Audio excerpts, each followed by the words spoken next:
Hello and welcome to another episode of Life Stuff 101. My name is Mio Yokoi. This episode is being recorded and released in early June 2020. We're still in the middle of a pandemic, and I'm in Canada. So, our neighbors to the south, specifically the Black folks of the United States and elsewhere, are mourning and grappling with yet another tragedy of a Black man who was murdered in the custody of four police officers in Minneapolis on Monday, May 25th, 2020, which was roughly a week ago today. Don't really know what to say or that there's anything actually personally for me to say. But what I will say is that I've been busy, and what I've been busy doing is listening and learning. Because as an Asian Canadian and someone committed to anti-racism, I do not think or claim to know the experiences of Black folks or about the history of systemic racial injustice and violence in the US or even in Canada.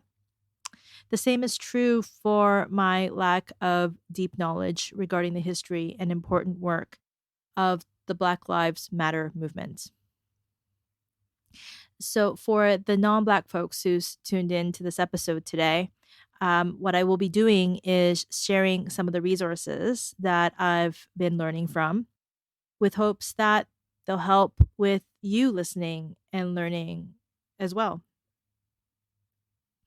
Racism is a really uncomfortable thing to not only think about, but to talk about.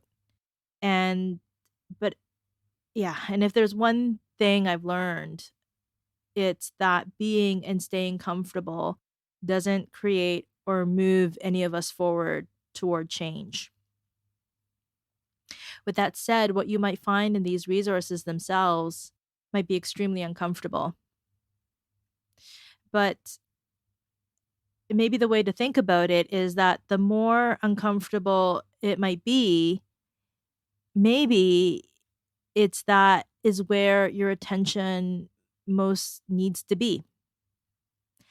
While I also want to do in this episode is to highlight the need for those of us non-Black folks who support anti-racism to listen, to learn, and not necessarily put the onus on Black folks to educate us on the experiences and realities of their lives.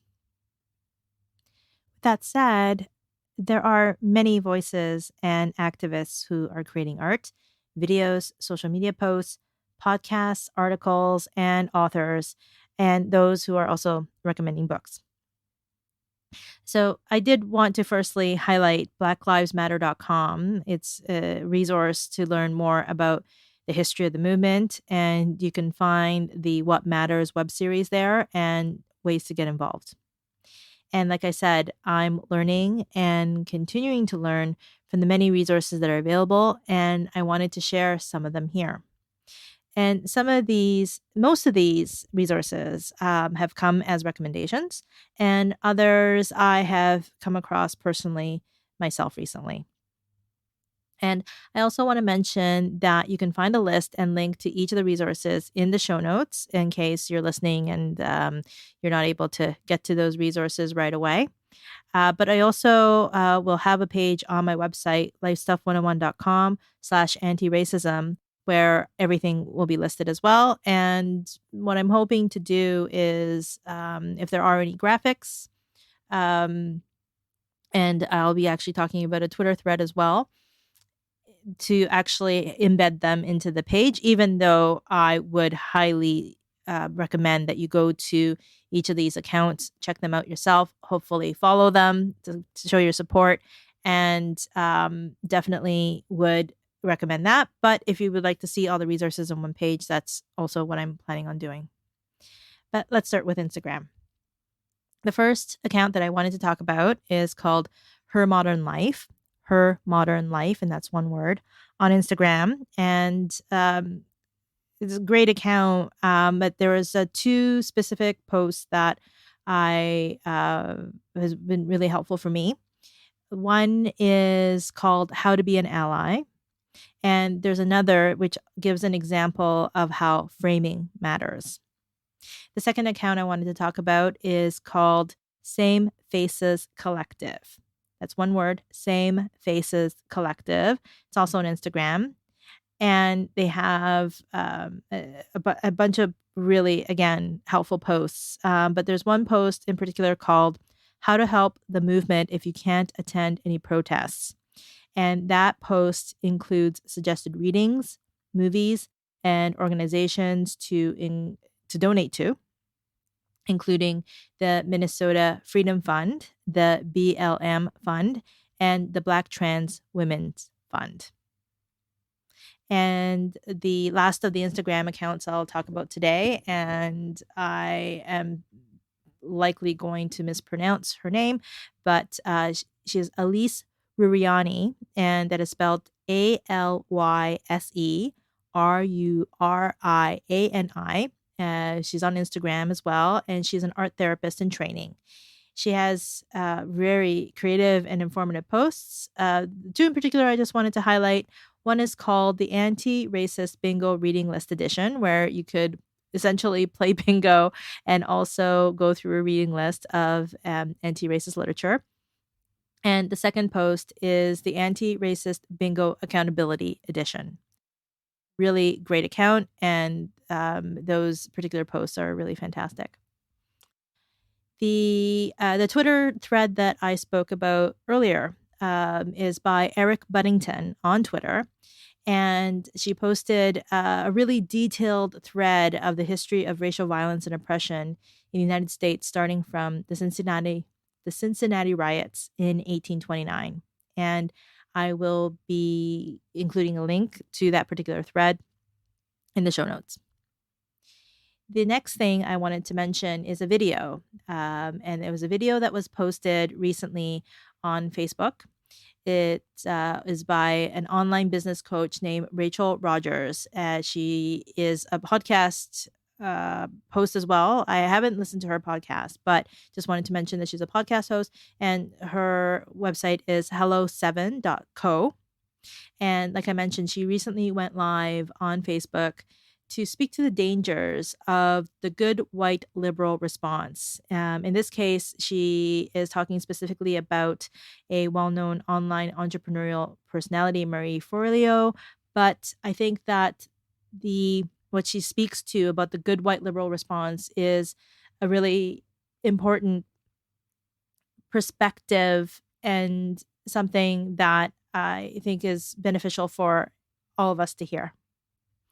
The next video I wanted to talk about is by Trevor Noah. He is, I think, a host. He's a comedian for sure. And I know that he is also a host of one of the late night talk shows. I believe it's on Comedy Central, but I don't know what it's called.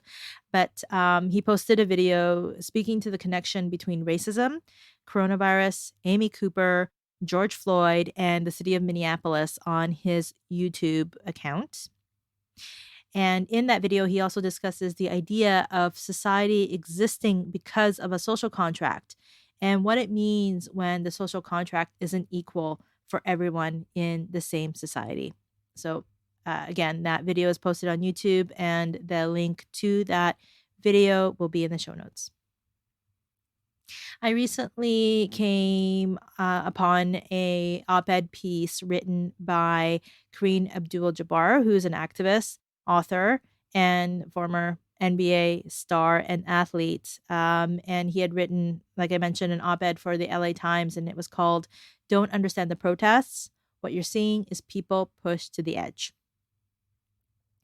In the article, he provides examples of how folks who are not understanding the protests may be thinking things like, oh, people aren't social distancing in this time of COVID, or that's putting the cause backward, I guess, in relation to, in response to people looting and maybe engaging in destruction of property.